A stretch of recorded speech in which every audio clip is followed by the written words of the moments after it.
Hey everyone, welcome back to Rally Caps, a podcast for the creative entrepreneur building a business for the long haul. Today, we are joined by a mother of three, soon to be four, married to a stunningly handsome man. Sabria Floberg is a low-key, wickedly talented interior designer, having launched and run her side hustle nestled home for 3 years.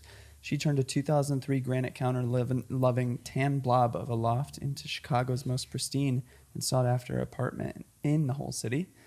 No thanks to that handsome husband who barely helped with the flip.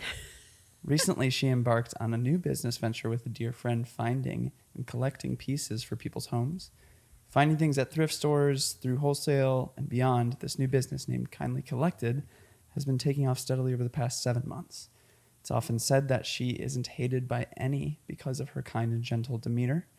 She loves modern dance, foot rubs, home birth, Budweiser, not together, those last two. Also a cold Coke on a summer's day, summers in the backyard, and mushrooms as a topping on everything. Is all of that true, Sabria? Gross. Everything except for the mushroom part and the wickedly handsome husband. Oh my God. Whoa. Like, is there a better adjective than wickedly handsome? Oh, that went real sweet then.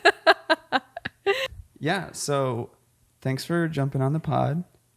This is a really kind of informal episode since Steven is out traveling this week. Wanted to lighten the load for him for recording, so we figured we'd do kind of a low-key little episode in our living room in the condo that we are moving out of very soon, which we will get to that later.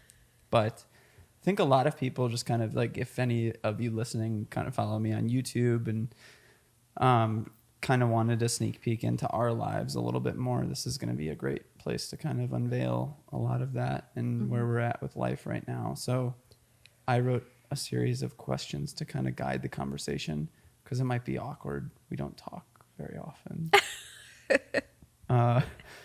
So we usually write questions down when we have conversations. Date night, just like come with a book full of questions. Yeah. So let's break it down. Tell us about your two businesses. Mm-hmm. When did they start and how did they come to fruition? Okay. You're going to have to help me because I don't know when I started Nestled Home. 2017? 3 years ago when we moved into this condo. 2018. 2018. Okay, yeah. Yep. So, a little backstory for me is that I was a college dropout.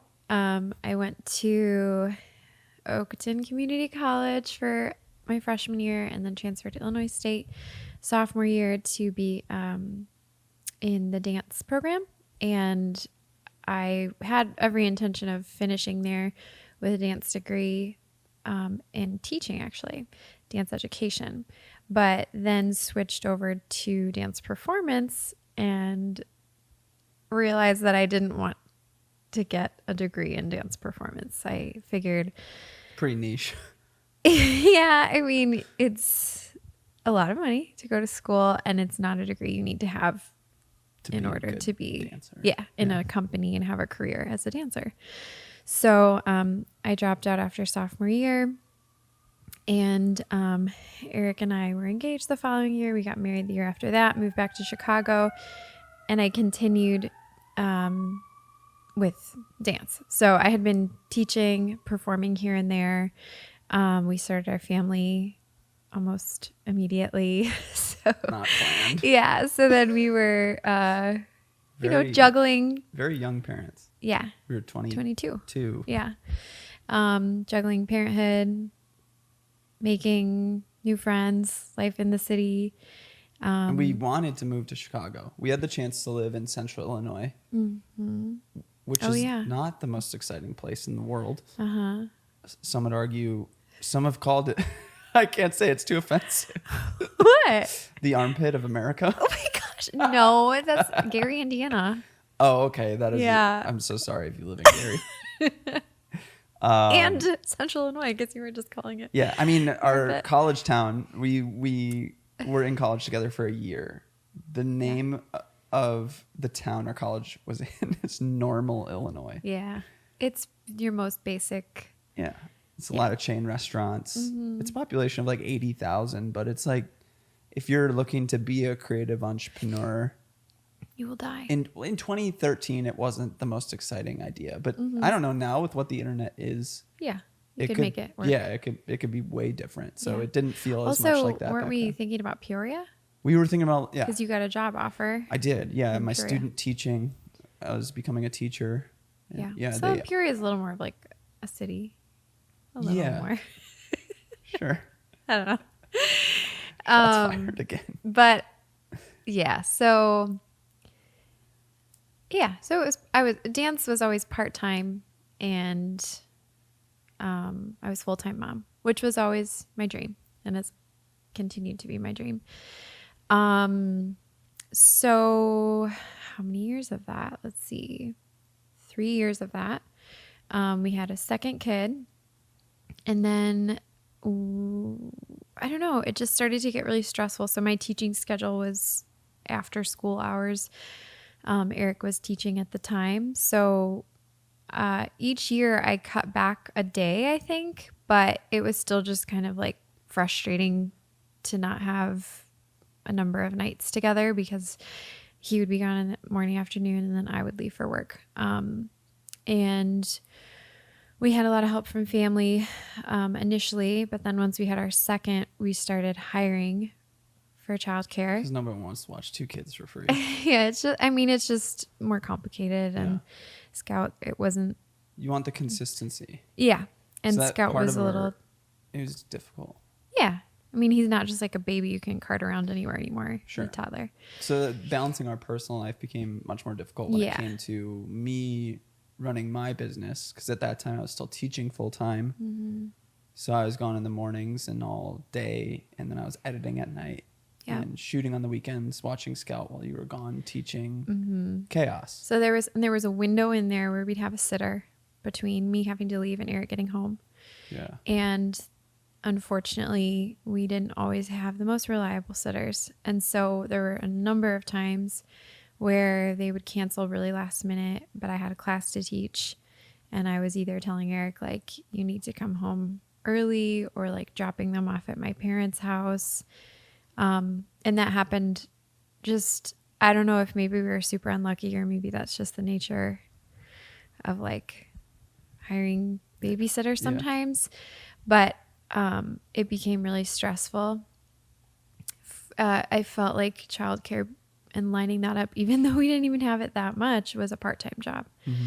And then we'd get in a groove, and then our babysitter would graduate from college and we have to find someone else again. So I just got really old really fast, and I started to think about how nice it would be to have a job where I could work from home and have a little more flexibility and not have to like clock in and out at a dance studio. And some of that was fostered too, because like my business was then full time going into 2016, and we had enough of a financial base to consider dropping. Yeah. Because teaching. My teaching was always, it was maybe like bringing $1,000 a month. Supplemental. Yeah, it was never a ton. Yeah. But yeah, Eric's job was definitely at a point where I could have totally dropped everything if I wanted to be stay-at-home mom. But I knew I wanted to have something on the side still. So meanwhile, we became really good friends with Matt and Megan Bourne. And I feel like they, honestly, if we wanted to pinpoint it to like two people, don't you feel like they opened our eyes to the creative world? Yes. Yeah, I need to give them more credit for that. Yeah, I mean, we walked into their home and we were like, this is sick. Yeah. They had a loft in the West Loop of Chicago. We went there in like 2013. Yeah. We're like, people live like this? Whoa, this is so cool. You it's guys like are open so concept. Cool. Uh-huh. Like it's styled. And it's not only, it wasn't only that, but like they had candles lit and there was an ambiance there, the lighting. It was just, when you were there, it felt really special and homey. We weren't used to city life. Like a lot of people care about their interiors like that in the city. Yes. It's not like cookie cutter suburban, like Yeah. we both kind of grew up in that setting. So it was like, it's not wrong. It's just kind of how a lot of people live. And so we got this taste of just what like cool attention interiors to detail. look like and Right. feel like. Yes. And I think both Eric and I being like leaning towards creativity in general, We wanted fell Instagram in love bangers. with that. What? I just fell in love with just, I don't know, the idea that like, wow, your home can feel like this all the time. And I look back at the way we decorated our first apartment and it's like, whoa, we've come a long way. Yeah. We thought that was so cool back then, though. And it was A lot of okay. DIY, Some chevron. minimalist. Oh my gosh, it's cringy. Bed Bath and Beyond furniture, Craigslist couches, whatever. It was fine. It was a great start. We had no money when we first got married. Yep. So it was a gradual process. But it was fun. It was fun to just like make the apartment our own. We asked our Yes. landlords, can we paint one of the walls in the kitchen black? And they were like, what? Yeah, they were like, But since we were such We good just tenants, did they're it. like, okay, as long as you paint it back to white. yeah. Well, you move we out. lived in that apartment for 1 year without touching it, right? Yeah. Yellow walls. Yeah. So we didn't know how long we'd be there. And we kind of figured it would be, here was our plan. We are like, we'll live in the city for a couple years and then we'll start having kids and we'll move to the suburbs. And after that year, we were like, we are not ready. I wasn't sold on moving to the suburbs back then. I was like, we could have a home in Chicago, in the city. Yeah. I just figured we would because you were teaching in the suburbs. Yeah. At We the thought time. I was going to teach for like 10 years. Yeah. But that didn't happen. We didn't think his business would take off as quickly as it did. Mm-hmm. So, yeah, that all changed. We were already like 6 months into pregnancy when we were renewing the lease and we're like, we don't want to leave here. And so then after we renewed, then we started to transform our space. We painted the walls white for the most part. I think Scout's room was blue and gray. Yeah. We That had an changed accent everything. wall in all of our, yeah, and it did. And then we got new furniture and just started caring a lot Changed more. the hardware on the kitchen cabinets. Yeah. And like, I was like, whoa. Yep. It's fun to kind of Just- play with that stuff. Yeah, I mean, it was still a rental, so you can only do so much. Yeah. But we really did change it. Hanging curtains. So this is where you had your first taste. Yes. And so fast forward to, we have 2 kids. We're not even pregnant with the third yet, but we No. decide it's time to purchase Yeah. some real estate. Yeah. Not even change the amount of square footage we have to live in, but let's buy a condo in the city. Yeah. That's kind of funny. Yeah, Yeah. we just didn't want to be renters anymore, I guess. Yeah. Well, yeah, I think being me, I was like, I want to start investing in real estate. Like, Yeah. I want to own something. And I mean, we did upgrade in a lot of ways in this place, like not having a flight of stairs to walk up to Yeah. was super nice with Having kids. a doorman, more storage. A garage space. Let's be honest, we really wanted like just a much cooler space. Yeah, totally. We wanted to furnish and like design a really cool space. Yeah. And as creatives, we learned that the space that you're in affects your creativity and 100%. affects, I don't know, it just trickles into. So this is getting into why I do what I do.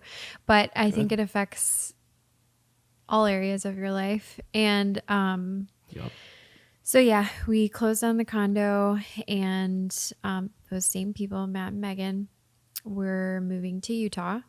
And I had been playing around with the idea at this point for like, I don't know, maybe half a year. Like, what if I got into interior design? And I think Megan was an interior designer. yeah, so Megan was an interior with designer. a company.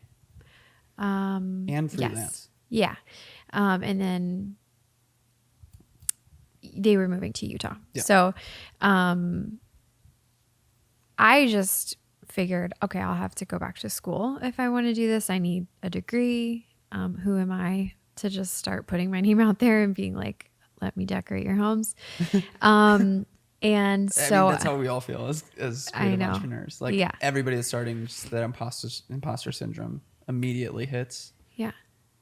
And you get your first few clients. Mm-hmm. Yeah. Well, thanks to Megan, because I was running all this by her, saying, what should I do? Should I go back to school or do I just start?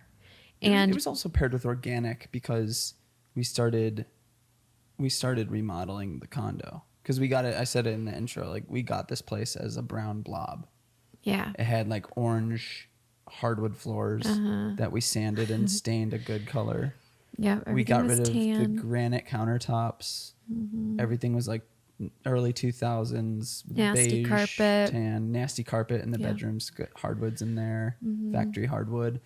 But the first thing we tackled was the kitchen. Well, floors and walls. Well, yeah, which honestly we painted, was and that huge. was before. Yeah, Yeah. So getting the walls all white, 14-foot ceilings. So just Yeah. it just feels so huge in here.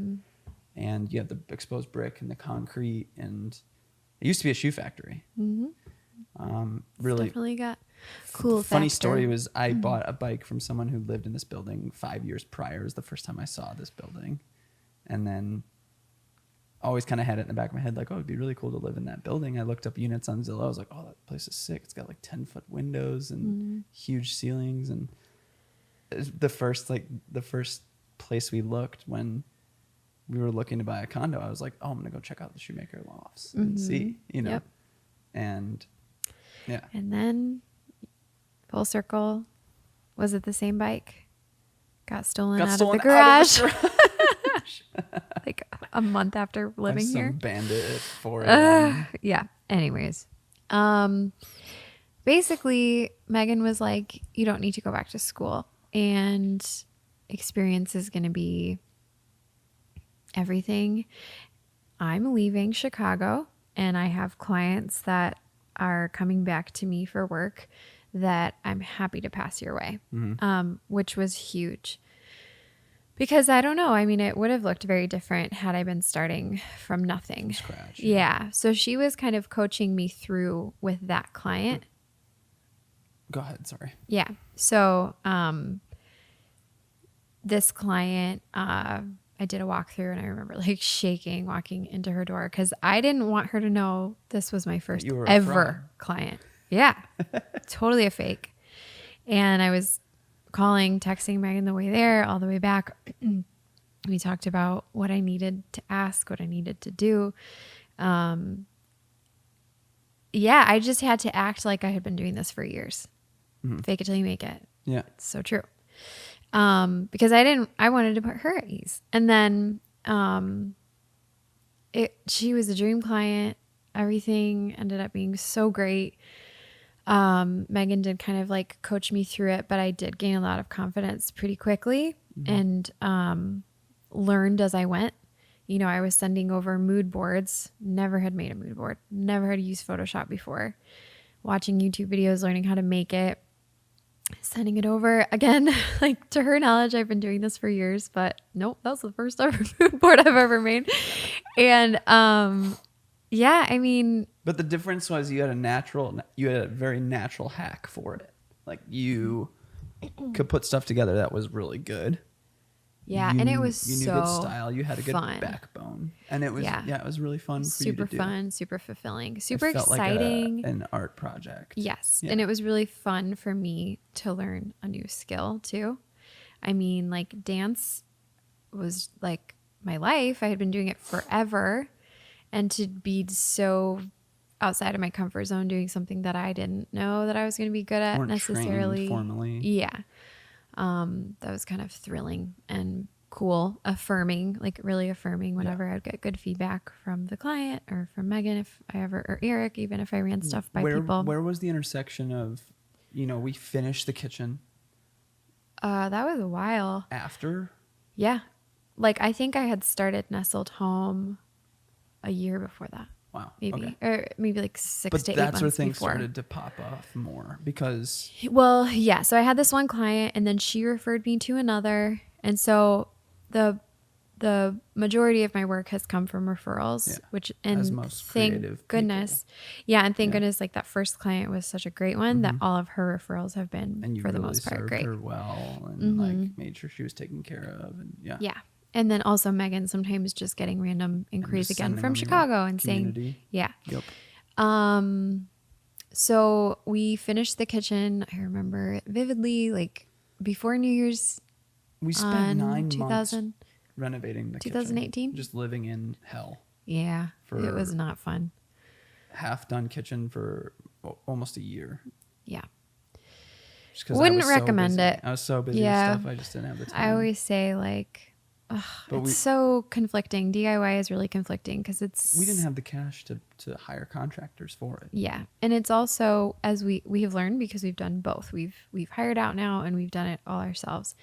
And the biggest difference is nobody's going to care as much as you. Right. So even if you go into it with way less experience than a professional, chances are you're not going to let things slip as much as they will. Corners. You're going to be a perfectionist about it. And you'll be really proud of it too. Yeah. And that feeling of just like, we made this is so amazing. It's so awesome. It's so fun to stare at it. Yeah. Whereas like when somebody else does it, you walk in really critically and you know that they have more experience, but it's just a job to them. And so they're just going to let things slide and look past little flaws that you probably wouldn't have let slide. But I take some photos of the kitchen.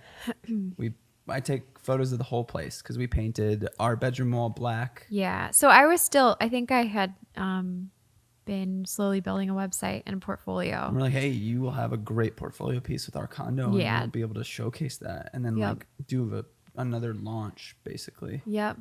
Or a full launch. That's when it happened, where you like made the website, did all the stuff, and then we used the condo as a portfolio. Mm-hmm. Yeah. Yeah. It was one of 3 projects that I had under my belt at the time. Yeah. So it got love on IG. Got lots of attention. Lots of flame emojis.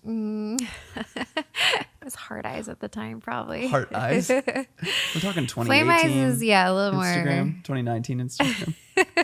No skull emojis for laughing. No ghosts. TikTok didn't even exist. That's my next question. That's crazy. Do you love TikTok? Oh my gosh. Not even. He hates it. So yes, I was okay. This is another funny thing because I think if I were to have been starting this now, okay, so these bloggers, influencers that I follow who really helped my following. Name some. Chris Loves Julia. Mm-hmm. #1 fan.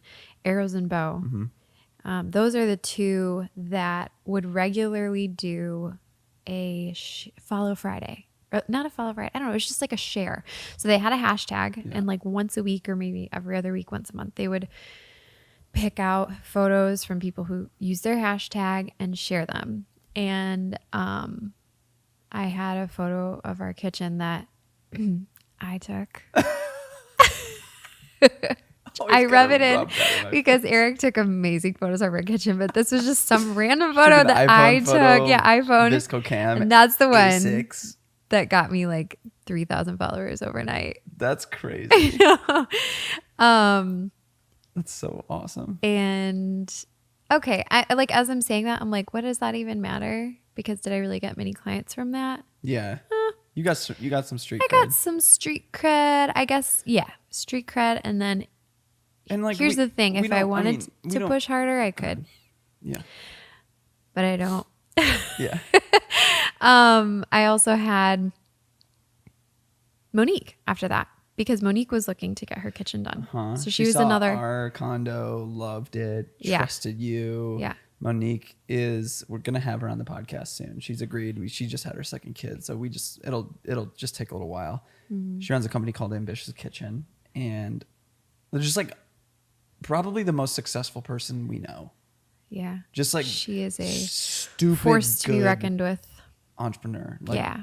She knows what she's doing. She's going to have 1 million followers on Instagram soon. Like she puts out recipes, like killer recipes, awesome personality, killing mom life, like doing it all, hiring people. Mm-hmm. She hires Sabria to do her kitchen. This is dope. I was just going to say like, don't listen to me for business advice. Listen to her. Because yeah. The dynamic's different. You're different personalities. Different. Yeah. Well, so she was pregnant with Sydney at the time. I was pregnant with our third. So that was kind of fun to like bond over that. Yeah. They're like 6 weeks apart. So that was really fun.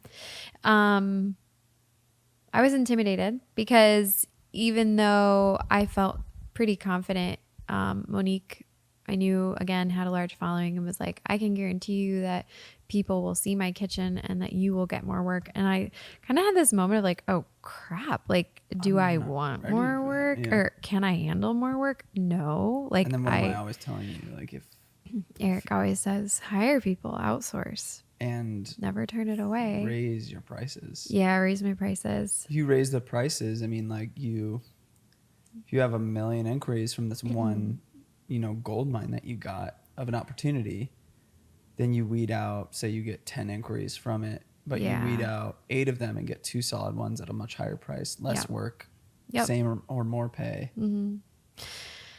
Yep. Which is great advice that he gave me.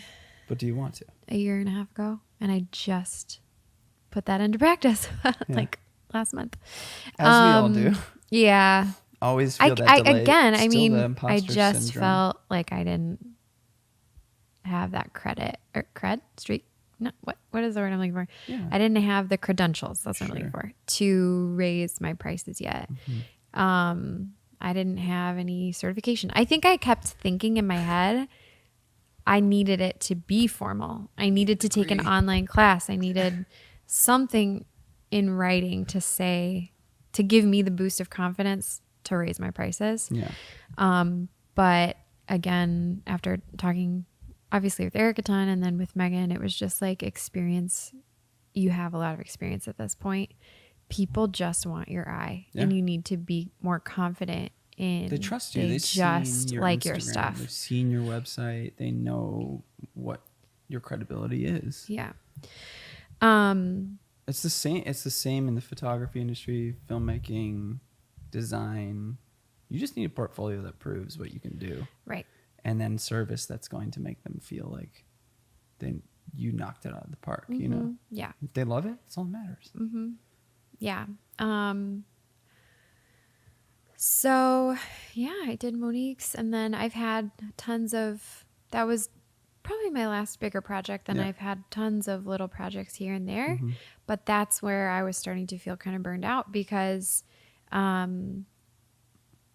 we had Linnea. So we have 3 kids now, and these projects weren't really fulfilling to me because they weren't buying a lot of hours from me. So it was just like, here's my space. I want to change this and this. And I would help them change those things. And at the end of it, it wasn't like I was starting with a blank canvas. Mm-hmm. It was not really something that I felt like I was proud of. I didn't feel like it had me, like my stamp on it. It was like 85% them, 15% me. Yeah. So I kept walking away from these jobs feeling like I didn't get a ton out of it, fulfillment wise, portfolio wise. Offsetting the cost of babysitter now. Yeah, it was not. It's like becoming a wash evening out. No, I mean, even. It's like you're paying to have a hobby almost. Exactly. Yeah. And then I'm like, why am I doing this if I am not at least making money to pay for my sitter? Like, at that point, I was like, I want to do what I want to do. Like, it just wasn't even, I didn't want to do it anymore. It became a lot less fun because I didn't have as much creative freedom. Yeah. And so that's when I really decided. But let me stop you real quick, because if you really wanted to like dump gas on this fire, mm-hmm. you could. Like, yeah. We very well could build a business plan. Like, this full well. We've talked about this. Like, you could definitely make it happen with scaling the business in different ways. And all of a sudden you're selling PDFs online. You're becoming an Instagram presence. You're doing the content. You're doing all the stuff. But at the end of the day is, do you want that? And that might take a few years of investing and not really profiting. But you can, because the money I'm making with my business is supplementing the ability to do that. Mm-hmm. Very much so with like, similar to a single person who's carrying a part-time or full-time job and building that thing for a couple of years until they can jump to full-time. Or then you would get to the point where you could be making enough money to still be profiting after the babysitter and childcare. Yeah. And that's different too in a year like 2020 where there's no school. Like, you're not dropping the kid off to public school. Totally. Well, kids that that's the conversation we keep coming back to. Yeah. is that this season of life is, I mean, it seems long, but it's going to be short. Yeah. And I think Eric and I have had many a conversation like where you're like, why aren't you doing more with this? There's so much potential here. I don't understand what you're waiting on or what the holdup is. And then for me, it just kept being like, when I was 5 years old, I said I want to be a mom, and that never changed throughout my whole life. My dream was to be a mom, and our kids are young and they're home, and I want to be here for it. And eventually they will be in school. So at this point, we're having our fourth kid, so that, like full circle, end in another sight. not planned one. Yeah. The end in sight of like being home with babies is now pushed 4 more years, which is totally fine. Like we're super excited and always kind of wanted more kids. Especially as a bigger I'm family. able to continue to diversify what I'm doing. Yeah, and be more present YouTube at home. Sponsored videos and education and like less diversifying weekends. my business. Weekends not shooting as many weddings. Are freer to be family, which is fun. Question I had was it's kind of we're still not even kindly collected yet, but I'm loving this conversation so far. It's great. It's really fun to do with you. I was going to ask you, what has it been like? Because all the way from teaching full-time to then side hustle to full-time wedding photography and filmmaking, and that being like so much work, and then building the YouTube channel, felt like there were years of just always working nonstop. What has it felt like to have a little bit more time? Do you feel like I have more time, more flexibility now? Yeah. Now that it's more diversified. Yeah. So honestly, how many years did you end up teaching? 2 or 3? 3. First year marriage was just fun, and we didn't have our son yet. You were busy, but it was fine because I didn't have a kid, and I was just homemaking and enjoying, teaching, whatever.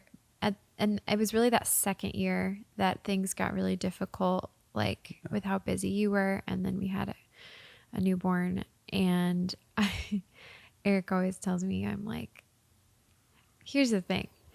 Generally, Eric is more dramatic than I am. No. Yeah. But I do. This is true. Like he'll say like, you go to worst case scenario really fast about certain things that I really care about. Yeah. And family being like thing I care about the most, and family life and what I pictured a life looking like. And so Eric was working, I don't even know how many, like 80 hours a week. How many? Stupid. Crazy. Yeah, 80. And I have this baby, and I'm like, oh my gosh, I'm going to be like a single mom basically because you're not home on the weekends. And I don't know. Yeah, I got really dramatic really fast. But he kept saying, it's not always going to be like this. It's just a season. It's just a season. And then we got pregnant again. We decided to keep the teaching job just for the stability. And I don't know if we think that's a mistake or not. It wasn't necessary. The third year of teaching was the most chaotic year of my life. It wasn't necessary. Yeah. It did give us a huge leg up financially. Yes. But it was kind of hell. We just talked about it in Carrie's episode where he said, sometimes in life and business, it's worth having a chaotic season where it's really, really difficult. Right. So that you can have a more comfortable season after. Yeah. Yeah. But again, Eric was like, it won't always be like this. It won't always be like this. And I had a hard time believing you. Just kept being that. Because it felt like that kept being prolonged. And not only that, but this is the bigger of the two. Mm-hmm. You love what you were doing so much. Yeah. And I think you were a workaholic and you loved being a workaholic. Mm-hmm. And I saw my husband value career over family, which really crushed me. And I think that's why I went to this worst case scenario of like, obviously I knew I wasn't going to be a single mom, but just like his whole life. Yeah, like he says he's going to be home more, but will he really ever his cut? Actions don't prove that. Mm-hmm. Well, ever say no to jobs because he loves it too much. I've always felt like I was competing with your work. And then when you did stop teaching, it was like a whole nother thing of you working from home for I don't know how many months. And that dynamic was really difficult. It was for both of us, I think. Yeah. I was not flawless in my expectations of you at all. But I think we both found ourselves very bitter at each other a lot. And so when Eric got a studio space, that was really huge, game changer. And being surrounded by community, building all that. Yeah, up. because you were kind of getting depressed. You didn't like working from home. Brutal. You were like, I haven't left the house in 48 hours, especially Literally in the winter wouldn't, months. Wouldn't go outside for 48 entire hours. That's In hysterical. hindsight, yeah. In comparison to 2020. Seriously. But no, I remember looking at him and being like, this is not good for you. Like, you're not happy, which makes me not happy. You're not fun to be around. Yeah. Get out of the house. Yeah. You should leave like, for a little bit, go for a little walk. So then we had Theo, and I think like marriage wise, we were at a very low point of just being like faced with the reality of the person that we married not being maybe the person we thought we married. Yeah. Both ways. 4 years You felt into that. it. Yeah. You felt that way about me. I felt that way about you. It's depressing. We were both depressed. Didn't really know how to talk about it. And then in comes the Enneagram, but I won't like get off topic too much, but it actually was like kind of revolutionary for us. Yeah. I think to sum it up, it just helped us realize like who we are, who like we're meant to be. We needed to stop trying to make the other person more like us. Yes. Eric wanted me to be more career focused. I wanted him to be more family focused. Yes. It always blows my mind how the details that you remember. I don't know if it's just like a woman versus man thing. I just can't like. I don't even. I recall that, but I wouldn't be able to pull that out in the story. Yeah. Like, then the end. Like then we had this epiphany. John, you don't remember John Stouffer in the I Enneagram? Do. Yeah, I wanted to listen to him because he was so cool. Yes, and I was like, oh, He, you listen, because I had heard about the Enneagram months before, and I was like, he Eric invited me to Soho House, and I was like, this is big time. Like I'm going to Soho House and hanging out with John Stouffer. Yeah. Breathe. Like, oh my goodness. And he texts me and he's like, oh my gosh, like John made me take the Enneagram test. Have you ever heard of it? And I was like, have I ever heard of it? I was like, I have been trying to get you to take this stupid test for months. And now you're like, I'm a 3. I'm like, I know you're a 3. I went into that. Yes. I went into that meeting thinking we were going to talk about business and all this stuff. Like, oh, what are you working on? Like, what are you, maybe we could collaborate on something, blah, blah, blah, blah.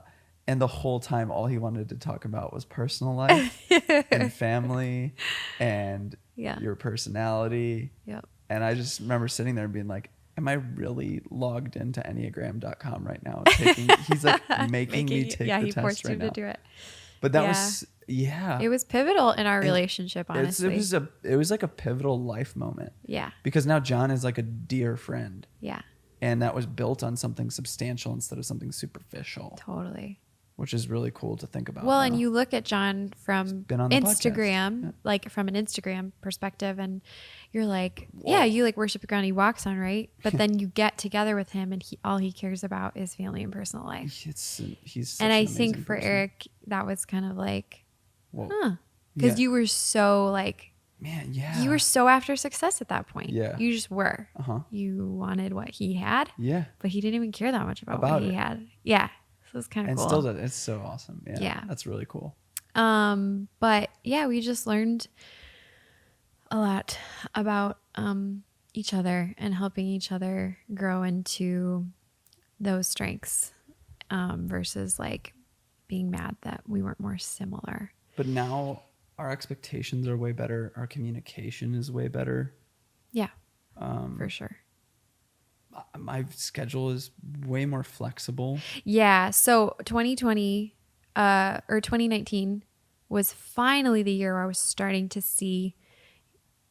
Hey, Eric's making steps. What is that phrase? Like rubber meets the road. Yep. Like Yeah. Taking I was the like, time, okay. working on You're home telling me you projects. care about family, and I actually believe you now. Yeah. You are working a little bit less. Some of your weekends are more free. That was an epiphany point where I made the passive income video at the end of 2019. I remember I said a phrase where I was just like, 2019 was one of the toughest years of my life, like with friends and stuff. But it was like that refining year of realizing what was important. And that video was like, wow, I really want to go after this kind of career that gives me the flexibility to spend more time with my family. And then 2020 hits. Yeah. So obviously that forced him to be home more. And then we're back to the working from home dynamic. But at that point, I think we were both a little more able to handle that better. For me, especially. And letting go of caring so much about the numbers and the career and just like, just trying to get through. That obviously was like shaking. Like we were both shaking, just trying to not, it was like all we had was each other. Don't want to be like at odds with each other through this. And our children. And our children. I just mean like, you know what I mean? I don't want to be like fighting with you at the end of the day. Like we're supporting each other through this as well. So, somebody asked me just recently, was 2020 kind of nice to not have Eric working so much because all of your weddings got postponed? And I was like, yeah. And I had so many moments when Friday would come. I've got a lot of friends that are like, yay, Friday. I'm so happy it's Friday. And I like never felt that. Yeah. Never, ever. I like Fridays, but I hated the looming like weekend coming up where I knew you'd be gone the whole weekend. And I couldn't call my friends because they were going to be hanging out with their husbands and their families. So I felt super isolated and would end up at like my parents' house most of the time, which I'm so thankful that was even an option. But yeah, to have a Friday come around and Eric and I would be like, like everybody else in 2020, making cocktails and then planning what we were going to do for the weekend. That was fun that we could do as a family. And I kept thinking, is this what normal people do? Is this how normal people feel, like normal wives feel? Like this sigh of relief of like, oh, I can hand over some responsibility now. It's not like I have to be on for 8 hours a day with the kids by myself. And I can't believe that some people experience that from the start because it's been 5 years of not experiencing that. So yes, I definitely, to answer your question, have seen a huge shift in your affect. Your schedule, but also your like general desire. Yeah, I believe you when you say family's important. Linnea softened me quite a bit too, I feel like. Yeah. I don't know if that's politically correct. Very say. Cliche. Sorry. My daughter. Yeah. It's true. Third kid. True. Yeah, it's just. You get a third one and like. Well, I think with number 3, there is this sense of like, we are very much in this now. It's big time. And we're kind of defense. Obviously you're not alone. Yeah. Because again, we have both of our families here. We are surrounded by people we can kind of call, when we need it. But there is a lot. It was that feeling of like when we had Theo, but then compounded because we can't just. Some people just can't handle 3 kids, and not to mention our 3 kids and like their ages, and so. Again, we really do have to rely more on each other. And I think that just becomes more real of what we have here is really special. And yeah, this is what we're working for, to like be able to enjoy this. Yes. And enjoy it, like still hustle, like still, get some bags and like save them. Yeah. But start to take the foot off the gas a little bit. Like that's been enjoyable. For sure. So transition. Let's talk about Kindly Collected. When did it start? What is it? It's a full circle again with Megan. Yeah. Unload. So We started Kindly Collected last year in 2020 in the middle of the pandemic. And I was just thinking, I wonder what the statistic is. How many businesses were started in it in 2020? Epic. Because and everyone, it is, like, Nestled Home wasn't an incorporated business, but Kindly it still isn't. Yeah. Right. Yeah, no, Kindly Collected is because it's totally different. It's sales. And so It's you an LLC. have to have all these LLC legit. We've got a tax ID, you in know. Utah, right? Yeah. Because that's where Megan's based. Mm-hmm. So it was super different where, you know, Nestled Home, when I started it, I wasn't out any money. I was just going to a client's house. Yeah, there's no overhead. I'm just making money, which is awesome. Then you're faced with inventory. Yeah. So for Kindly Collected, you have What's to. the idea? Okay. So Kindly Collected is related to interiors. So Megan still does interior design in Utah. And we text all the time. She's one of my best friends. We were talking about how we like feel this lack in the home decor world.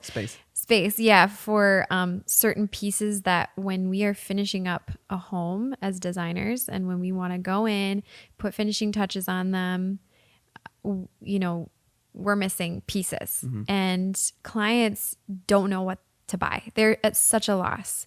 They might even have good style, but they just don't know how. We always, when we were, you know, this was like dream stage, we kept calling it, they need pieces that are the cherry on top. To make a house feel like a home, there's always something special about Cherry it. on top does not sound as good as Kindly Collected. No, yeah. I'm I just don't know if that was ever a name idea, but side note, like even just you saying that is making me go, instead of just catering to an open market, what would it look like for you guys to cater to designers? That's actually what we're talking about right now. Wow. Yeah. Okay. So this is all colliding. Everything's kind of coming. I mean, that crazy. could just scale it so much. Or I had just had the thought, home staging. Yeah. Because anyways, I'll get there. But yeah. What's it? I mean, how do you get your inventory? It's a mixed bag of stuff. Yeah. So thrifted, it's wholesale, it's ethically sourced, it's like all these things. The name Kind was like quickly, almost immediately thrown in there because Megan really wanted for this, you know, she's like, anybody can start a business. I want this to be more than just like extra income for us because we don't really need it. Mm-hmm. We want this to make an impact. And so when we thrift, the thrift stores usually have, I can't think of the word. I mean, like Goodwill provides jobs to people, Salvation Army, you know, like there's awesome stuff in there. Yeah. When you're buying from them, but then also just recycling and not buying something new that was made in a factory, not buying something that was made overseas or anyone can buy on Amazon. So then we found this website that you can source products through wholesale, and we kind of honed in on looking for things that were ethically made by women. What's the word I'm looking for?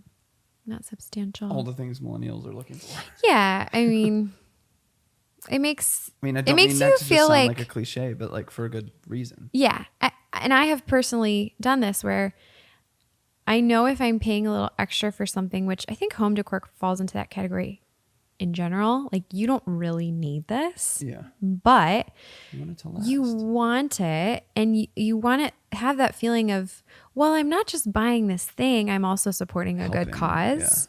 And I really do think that helps. I mean, it's a little bit of a psychological game, but again, personally, I've done that myself. Your passion about like the home and space you create is how it's going to help you function. Exactly. And I think that's something that we have to get across.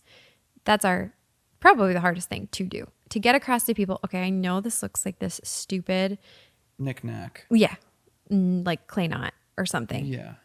But at the same time, it's not just a piece of How's it going to help decoration. You feel the way we felt walking in to Megan and Matt's Like place. if you when we walk first into a did it. room and that's the first thing you see and you smile and you feel happier, that changes your mood, that changes your day. Same with art. Mm-hmm. We have this print on the wall that Eric photographed, and like when we put that up, I couldn't stop looking at it for weeks, and like made me so happy every time I saw it. So there's stories behind a lot of the pieces that we've put in our store, which is really cool. And I am really happy. It's been slow growth. We haven't like hit it big with Instagram. Yeah. Previously named this podcast. Yeah.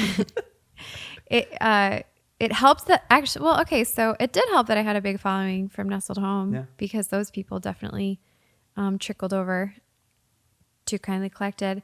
But those influencers don't do the share thing anymore, which I'm kind of bummed about. Yeah. So I'm like always hoping that they'll share one of our Kindly Collected pieces. You're trying to think creatively, like how can we collaborate with these people? What can we send them? Yep.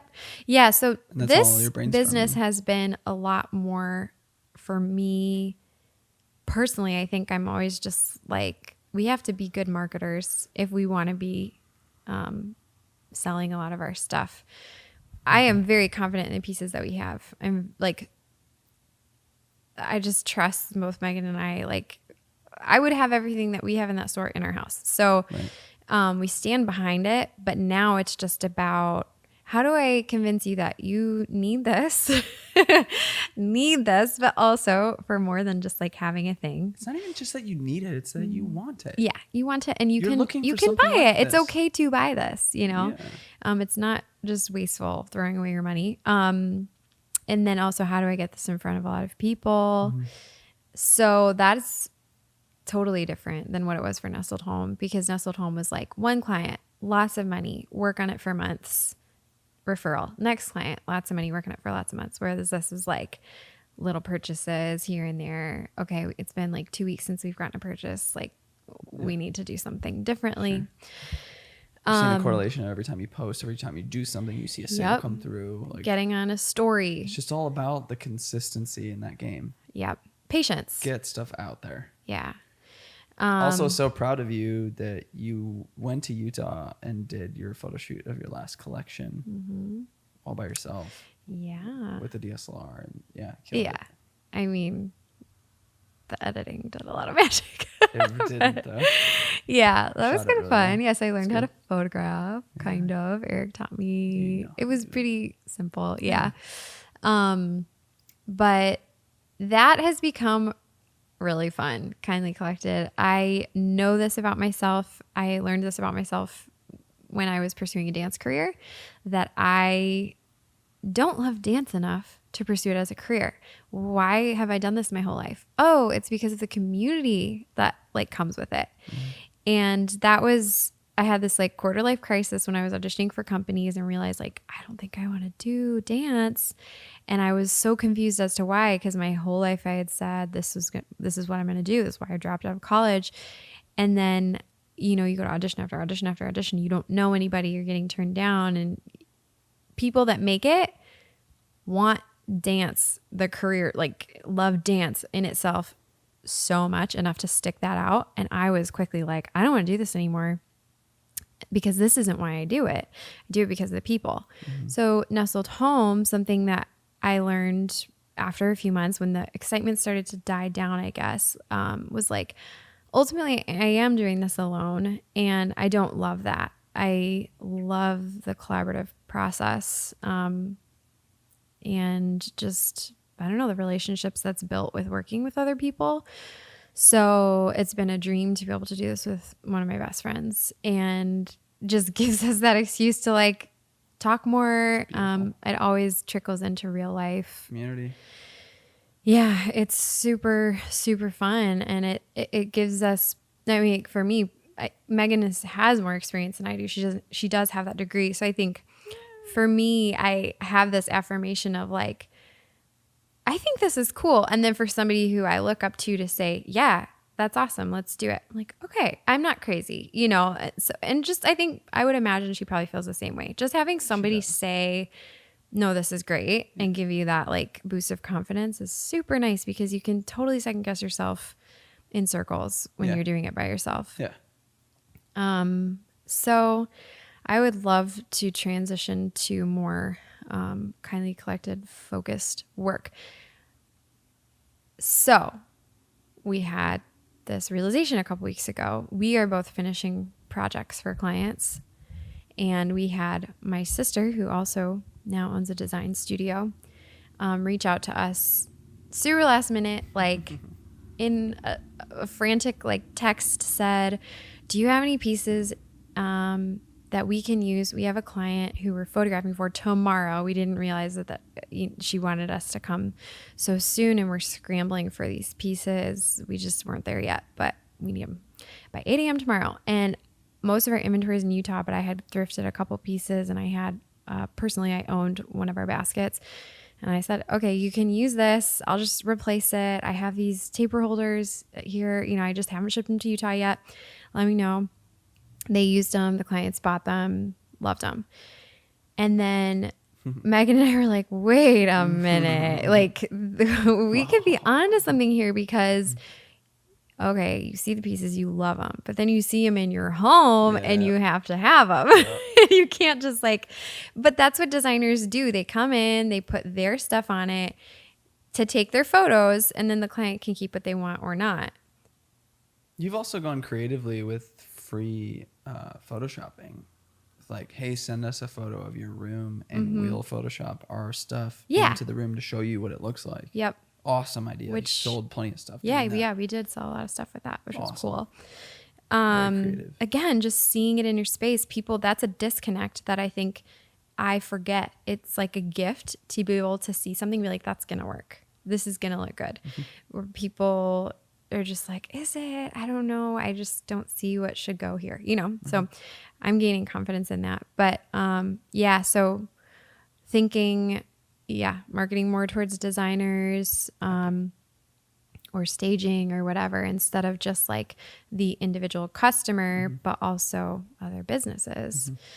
Could be really cool. One of those tools in their tool belt. Exactly. Yeah. I want people to come to me and say, can I have a bunch of inventory for staging photos tomorrow? That's awesome. And then keep whatever, 75% of it. Yep. That would be awesome. So that was really fun. And that's kind of where we're at right now. That's exciting. My friend, a veteran business owner at this point, said that the best advice someone gave to her was, you should never be working so much in your business that you can't work on your business. And I feel that so hard. Yeah. I'm in that season right now. Yeah. I'm in it, not on it. Yeah. I mean, when you're editing, you can't. So the reason that came up is because I said, Megan and I are both full-time moms. We are very much in it. Like, our kids are toddlers. They are home with us more than they're not. We've got 3 of them. It's crazy all the time. We started this business. It did take, a decent amount of late night work, but now we're at a point where we get a sale in our free time. We get that sale taken care of, shipped out, and then we're looking for new products.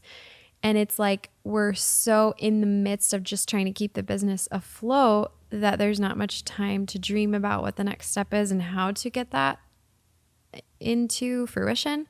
And I tell Eric sometimes, like, the biggest difference between you and me and having these businesses is, like, you go to the studio and you have this free time and this headspace to dream about where your business is going and how you can get it there. And I don't have that luxury, because it's like, I've got a 30-minute window where my kid's going to be watching a show and my other ones are going to nap, and I'm going to fulfill this order. And I can't use that time to dream about how, when I am, it's like on a car ride and it's just these like jumbled half thought things with my kids talking to me in the background. It takes a little bit longer for things to actually happen, because our life is just still really chaotic right now. And I think I am at a place now where I see where Eric has been coming from with, like, hiring people is really beneficial, because if I can outsource someone to do the grunt work, that doesn't really require any creative me. It doesn't require me to package this box and take it to USPS and figure out what the lowest rates are for shipping and do that research. Like, those are all things I'm doing right now. That's not why people want us. So why do they want us? That's what we need to be putting more of our energy into. I don't think we're there yet, like from a financial perspective. You gotta hustle for a while doing that until it becomes profitable enough to then outsource. Mm-hmm. But I see the value in it. So 100%, yeah. Maybe we'll but get it's like there. that incentivizes the grind now in that season to get to that place, you know? But, getting a foot cramp. yeah, we're going long. Okay, I'm going to start wrapping it up here. I had some more questions, but I don't want it to run too long. Just to kind of spark notes, I'll kind of answer some of these for you. Yeah. We got this condo rented in 24 hours. We listed it, boom, got it rented. That was the dream. We needed that conditionally for the home purchase that we are making. Our close date is very soon, June 3rd, and we'll be moving in June. We'll have 4 bedrooms, a backyard, a basement, and just a new place to design and have fun with and breathe in, like square footage. Breathe in the room square to footage. spread our limbs. have so we're moving space. Because we need more space. We just do. We need a yard. We need the children to just be outside, which will hopefully give you more of an opportunity to pursue some of these things more. Okay, so that's happening. That's really exciting. Now we're going to do some batting practice. Oh, and you know what batting practice is, right? You've listened to the podcast, yeah? Yep. Right? Yes. Dave. Okay, here we go. Your number one fan. Batting practice. Fast questions. If you don't answer them quick enough, I'm moving to the next one. Wait, do you think you're going to know the answers to all of them? Most of them. So if I answer in a way you didn't think, are you going to say it? I don't know. We'll just see what happens. Okay, here we go. Ready? Uh-huh. Here we go. Favorite kind of shoe? That's the weirdest question. It's batting practice. Come on. Favorite kind of shoe? A sneaker. How tall are you? 5'4". If you could visit another country for a year, which one would it be? Thailand. Your children's middle names? Eric, Knox, Jane. We're not publicly saying we're not. What did you eat for breakfast? Oh, scrambled eggs? Leftovers? Can I buy a Tesla? Not yet. Ever going to get a tattoo? Yeah. Where? Me? Yeah. Somewhere where people won't see it. Okay. Favorite horror film? Ew. Gosh. He hates horror Hate films. them. Do your best English accent. Hello. Ideal time to wake up. Oh, 6 a.m., baby. Hello. It was a good one. It sounded good. How many nieces and nephews do you have? Oh, God. 15? That's a guess. We can fact check that. That's a good guess. She's one of 7 kids in her family, and her oldest has 8 children. Her oldest sister has 8 she has children. 9. 9. Oh, my God. See? 9. It's too hard to keep count. 10, 11. Anyway, 12, that was 13, good batting 14. practice. 14. I was only off by by 1. Partaking. If you really enjoyed this episode of the podcast, if you're watching on YouTube, make sure to like the video. That helps us out a ton. Subscribe if you're not subscribed to the channel. Turn on the bell anytime we post. We post every Monday. So if you're also interested in checking us out on Patreon, that helps support us and what we're doing. Just $5 a month. We do extra innings episodes where we just break down each guest and what we thought about all of that. This one's going to be really interesting with Steven. I'll talk about everything we talked about. And be nice, Steve. And if you're listening on Spotify or Apple Podcasts, if you could give us a 5-star review on one of those platforms and maybe a review, that's really helpful in getting this out to more people. If you think that's going to help more people in what we talk about, sustainability and entrepreneurship. So thank you. I gotta say, I think you might be the most beautiful guest we've had so far. Oh, Eric. Just I'm just thinking of like Jesse Driftwood listening to this episode or something and being like, I got so much out of that. I told Eric, I'm like, why are you interviewing me? I think honestly is one of the it was a very interesting episode. It was like therapy. I knew it would be for us. So that was good. Just realizing a lot Thanks, of Rally cool Caps, stuff. Yeah. for this 1 hour therapy sesh. Thanks. All right. We'll see you in the next one, guys. Thank you for watching and listening. Peace.